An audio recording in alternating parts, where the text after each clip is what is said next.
జై గురు దత్తాత్రేయ నమ. ఈ వీడియోలో మనం నవంబర్ 24 నుంచి 30వ తారీఖు మధ్యలో జరగబోయే వార ఫలాలు తులారాశి వారికి ఏ విధంగా ఉంటాయో పరిశీలిద్దాం. తులారాశి వారికి ఈ వార ప్రారంభంలో ఆదివారం రోజు చంద్రుడు లాభస్థానంలో ఉండగా ఈ వారం ప్రారంభమైంది. ఆ కారణం వల్ల వార ప్రారంభంలో జాతకుల యొక్క ఆదాయం చాలా అనుకూలంగా ఉంది. ఎవరైతే కళారంగం, సినిమా, టీవీ, మీడియా రంగంలో ఉన్న వాళ్ళకి ఆర్థిక పరంగా కొత్త అవకాశాలు రావడం, వాళ్ళ టాలెంట్కి తగిన గుర్తింపు రావడం కూడా జరుగుతుంది. అలాగే ఇదే వారం 27, 28 తారీఖుల్లో మరి ఈ తులారాశి వారు వృత్తిరీత్యా ఎక్కువ ప్రయాణాలు చేయవలసి ఉంటుంది. అది బంధుమిత్రులతో కానీ, ఒక యూనిట్గా కానీ, ఏదైనా ఒక పుణ్యక్షేత్రానికి కానీ, వివాహ వేడుకలో కానీ పాల్గొనే అవకాశం ఉంటుంది ఈ నెల 27, 28 తారీఖుల్లో. అలాగే జాతకుడు తను ఎక్కువగా ఆర్థిక పరంగా ఎక్కువ ధన వ్యయం కూడా ఈ వారం ప్రారంభం నుంచి మధ్య వరకు జరిగే అవకాశం ఉంది. అది జాతకుడు సంతోషపూర్వకంగానే అందరికీ తనే ఖర్చు పెట్టుకొని చక్కగా అందరికీ సాటిస్ఫైడ్గా సంతృప్తి పడే విధంగా ఉండడం జరుగుతుంది. ఇక ధనస్థానంలోనే ఏర్పడినటువంటి బుధాదిత్య యోగం ఈ వారం కూడా ఇంకా కంటిన్యూ అవ్వడం జరుగుతూ ఉంటుంది. అంటే భాగ్యాధిపతి ధనస్థానం, లాభాధిపతి ధనస్థానం రెండూ కలిసి జాతకుడికి ఒక అదృష్ట యోగాన్ని ఇవ్వడం జరిగింది. ఇది విద్యార్థులకైతే బుధాదిత్య యోగంగా వాళ్ళలో ఉన్నటువంటి నైపుణ్యానికి తగిన గుర్తింపు రావడం జరుగుతుంది. అదే పెద్దవారికైతే వాళ్ళలో ఉన్నటువంటి టాలెంట్కి తగిన గుర్తింపు రావడం జరుగుతుంది. ఓవరాల్గా అందరికీ ఇది ఆర్థిక పరంగా ప్రభుత్వ ప్రోత్సాహం కానీ, ప్రభుత్వ పథకాలు మీకు అనుకూలంగా రావడం కానీ, అలాగే రవి తండ్రి, గురువు, యజమాని కారకుడు కాబట్టి వాళ్ళ ద్వారా మీ కుటుంబంలో కావాల్సినటువంటి అవసరాలకు కానీ, కుటుంబంలో జరుగుతున్నటువంటి ఏదైనా ఫంక్షన్కి కానీ వాళ్ళు పాల్గొనడం, వారు సహాయం చేయడం జరుగుతుంది. బుధుడు సాధారణంగా మేనమావలకు కారణమవుతుంటాడు. మీ మదర్ తరపు బంధువులకు కూడా మరి ఈ సమయంలో, అంటే మొత్తం మీద అటు తండ్రి తరపు బంధువులు, తల్లిగారి బంధువులు అంతా కూడా సమూహంగా మీ కుటుంబాన్ని సందర్శించడం, ఏదో ఒక వేడుక జరగడం, దాన్ని మీరు ఉత్సాహంగా చాలా వరకు ఒక వేడుకలా జరిగే అవకాశం ఉంది. టోటల్గా ఇది ఈ వారం అంతా కూడా మీరు హ్యాపీగా సంతోషంగా గడిపే అవకాశం ఉండదు. అయితే అనూహ్యంగా మీలో ఉన్నటువంటి టాలెంట్కి ఒక కొత్త అవకాశాలు రావడం వల్ల, అలాగే వృత్తిలో మీరు తీసుకున్నటువంటి రెమ్యునేషను అనూహ్యంగా పెరిగే అవకాశం ఉంది.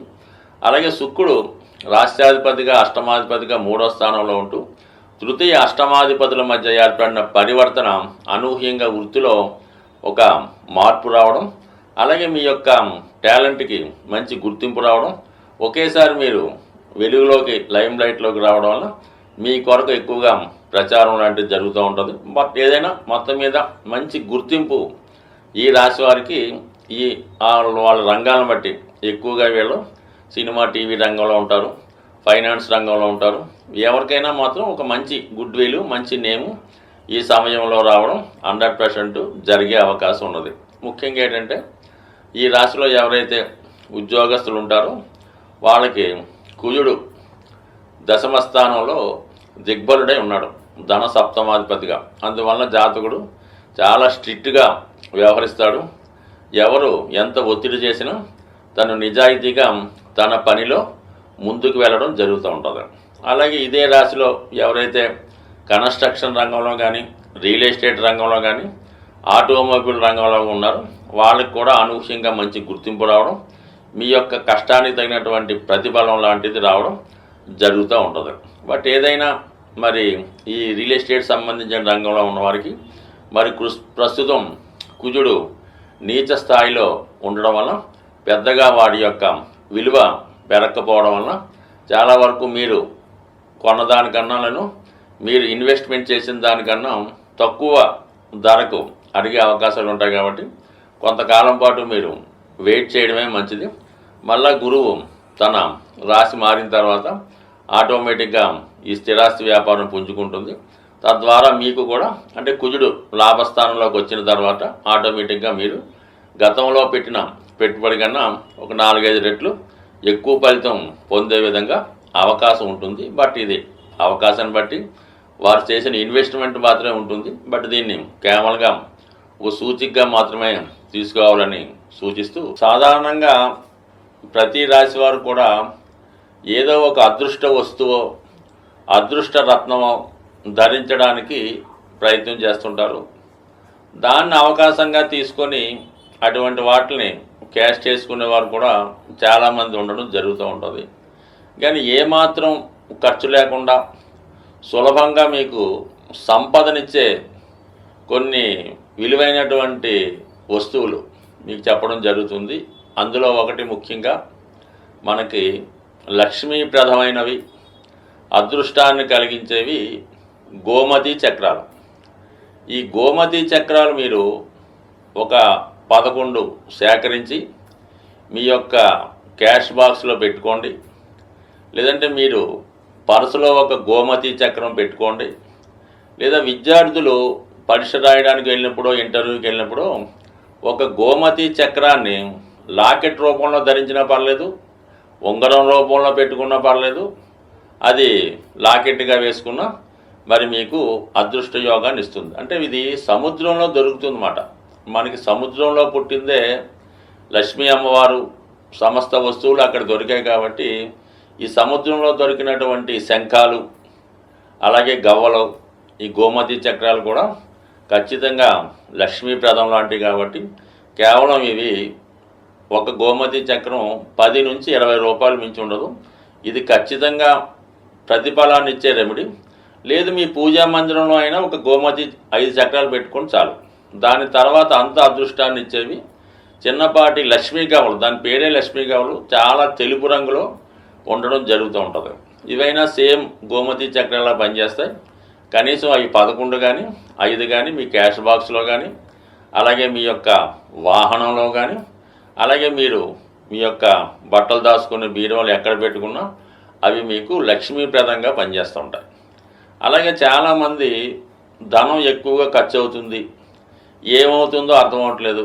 అంటే అది ఏదో వాడికి బ్యాడ్ హ్యాబిట్ ఉంటుంటుంది, వాడు ఏదో వ్యసనం ఉంటుంది, ఎవరికో ఇన్వెస్ట్ చేస్తుంటాడు, వాళ్ళకి వీళ్ళకి గిఫ్ట్లు ఇస్తుంటాడు. అటువంటి వాళ్ళకి శుక్రుడు యొక్క ప్రభావం వల్ల ఈ విధంగా వాళ్ళు చేస్తూ ఉంటారు అనమాట. వాళ్ళకి ఏంటంటే స్ఫటికమాల అని దొరుకుతూ ఉంటుంది. కనీసం 500 మంచి ఒరిజినల్ దొరుకుతుంది. చిన్నపాటి పూసలు, అవి చాలా చల్లదనాన్ని ఇస్తాయన్నమాట. ఆ స్ఫటికమాల ధరించడం వల్ల ముఖ్యంగా స్త్రీ వ్యసనం నుంచి బయటపడతారు, బలహీనతల నుంచి బయటపడడం. ఎవరికైతే స్త్రీ వ్యసనం ఉంటుందో వాళ్ళు ఖచ్చితంగా ఆర్థికపరంగా చాలా నష్టపోవడం జరుగుతూ ఉంటుంది. దాని నుంచి బయటపడే విధంగా ఈ స్ఫటికమాల ఉపయోగపడుతుంటుంది. ఇది కూడా చాలా తక్కువ విలువతో కూడుకున్నది కాబట్టి అది కూడా ధరించవచ్చు. అలాగే ప్రస్తుతం కంపల్సరిగా ఫలితాన్ని ఇస్తున్నటువంటి మాల కరుంగలి మాల. ఇది ప్రస్తుతం తమిళనాడు అంతటా పెద్ద పెద్ద వాళ్ళు వాడుతున్నారు. ఇప్పుడిప్పుడే మనకి ఆంధ్రప్రదేశ్లో కూడా విరివిగా ఈ కరుంగలి మాల దొరకడం జరుగుతుంది. సో ఈ మాల యొక్క ఖరీదు అంటే అది చెట్టు యొక్క దాని మొదల నుంచి తయారు చేస్తూ ఉంటారు. ఇది 300 రూపాయల నుంచి సుమారుగా 1500, 3000 వరకు కూడా, అంటే బాగా క్వాలిటీగా ఉన్నటువంటిది ఏంటంటే 1500, 2000కి దొరుకుతుంది. కొంత లేతగా ఉన్నటువంటి చెట్టు నుంచి తీసింది 500కి, 300కి దొరుకుతూ ఉంటుంది. బట్ ఏది ధరించినా ఈ కరుంగలి మాల ధరించడం వల్ల జాతకుడికి తనలో ఉన్నటువంటి దిష్టి దోషం తొలుగుతుంది. అలాగే సుబ్రహ్మణ్య స్వామికి సంబంధించింది కాబట్టి వివాహ సమస్యలు, రుణ బాధలు తొలుగుతాయి. అయితే ముఖ్యంగా ధైర్యం కాలడం జరుగుతుంది. ప్రతి వాడికి అప్పు ఉంటుంది, అది తీర్చగలిగే ధైర్యం ఉన్నవాడు నిలబడుతూ ఉంటాడు, లేనివాడు ఏదో ఇబ్బంది పడుతుంటాడు. కాబట్టి సాధ్యం వరకు ఇది సాధారణంగా ఎటువంటి నియమాలు లేవు. 99% ఈ ప్రస్తుతం మార్కెట్లో ఫలితాన్ని ఇచ్చే మాల ఈ కరుంగలి మాల కూడా ధరించవచ్చు.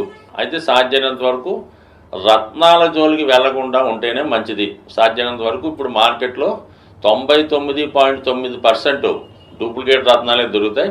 అవి ఇప్పుడు మన బీర్ బాటిల్ ఉంటాయి కదా, అవి కలర్ బీర్ బాటిల్ పగలగొట్టి వాటి యొక్క గాజుతో వాటిని పాలిష్ చేసి స్టోన్స్గా అమ్మడం జరుగుతుంది. మనకి చార్మినార్ ప్రాంతంలో ఇటువంటి స్టోన్స్ 100కి 3 దొరుకుతూ ఉంటాయి. అటువంటి భ్రమలో పడకుండా 90% జాతి రత్నాలు, జాతి రాళ్ళు, రంగురాళ్ళు పక్కన పెట్టి ఈ సింపుల్గా ఇప్పుడు చెప్పినటువంటి ఈ మరి తాంత్రిక వస్తువులు అనొచ్చు, లేదంటే విలువైనటువంటి వస్తువులు పెట్టుకోవడం వల్ల ఇవి చాలా ఆచారంగా పూర్వకాలం నుంచి వస్తుంది. కొద్దిగా నమ్మకం ఉంటే చాలు, అన్నీ మీకు లక్ష్మీప్రదమే అవుతుంది. స్వస్తి.